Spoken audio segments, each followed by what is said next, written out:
are Rh negative. Okay, so you know how these memes start.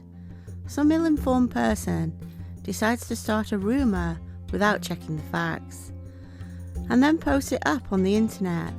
Soon it is all over, and people copy and paste it everywhere, and the source of the disinformation is soon lost. However, being as I only deal with facts here, I thought I would put to bed the idea that mules are Rh negative blood once and for all. Animals have different blood and antigens to humans. Animals do get hemolytic disease, which can be caused when human Rh negatives and positives have children together. However, this does not mean it is the same antigen that causes it in animals too. Neonatal isoerythrolysis is an immune-mediated hemolytic disease seen in newborn horses, mules, cattle, pigs, cats, and rarely in dogs. NI is caused by ingestion of maternal colostrum containing antibodies to one of the neonate's blood group antigens. The maternal antibodies develop to specific foreign blood group antigens during previous pregnancies, unmatched transfusions, and from Babesia and Anaplasma vaccinations in cattle. Cats are unique in that blood type B cats have naturally occurring anti-A antibodies without prior exposure, and their kittens that are type A develop hemolysis after nursing. In horses, the antigens usually involved are A, C, and Q. NI is most commonly seen in thoroughbreds and mules. Neonates with NI are normal at birth, but develop severe hemolytic anemia within 2 to 3 days and become weak and icteric. Diagnosis is confirmed by screening maternal serum, plasma, and colostrum against the paternal and neonatal RBC. Treatment consists of stopping any colostrum while giving supportive care with transfusions. If necessary, neonates can be transfused with triple-washed maternal RBC.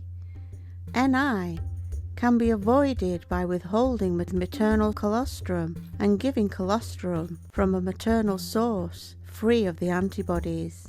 The newborn's RBC can be mixed with maternal serum to look for agglutination before the newborn is allowed to receive maternal colostrum.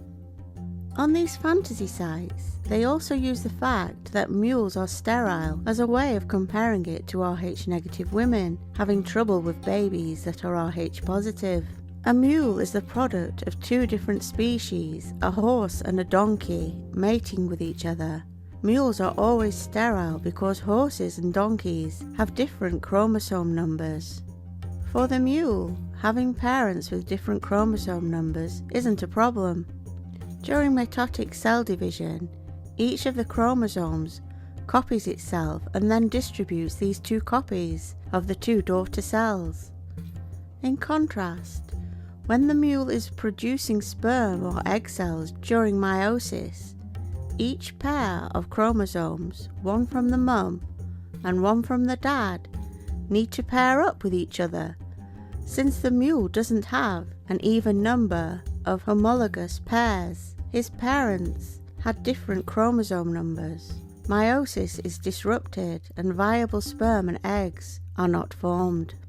Neanderthals and the simians they mixed genes with did have different amounts of chromosomes, but the 2 smallest ape chromosomes were combined into a single, larger human chromosome. Most ape and human chromosomes are identical. The 9th and the 14th ape chromosomes, when combined, are like a palindrome of the human 12th chromosome. That is, when viewed on the chromatic scale, if the ape chromosomes 9 plus 14 are joined and flipped over, the result would look just like the human 12th chromosome. That's what makes apes so genetically close to human beings. Despite the difference in the number of chromosomes, and once the chromosomes had been joined, and sapiens were created, it was possible for them to breed with Neanderthals. Some of the Neanderthals did breed with the new sapiens, and that produced the Cro-Magnons.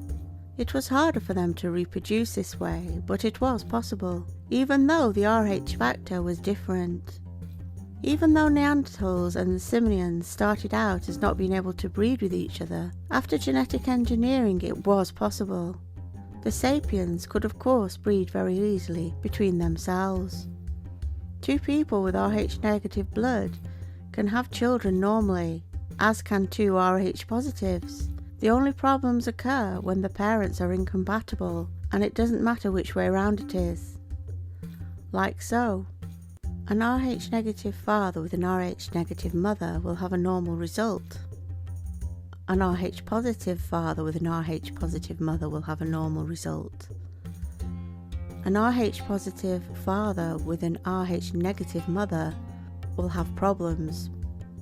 An Rh negative father with an Rh positive mother will also have problems.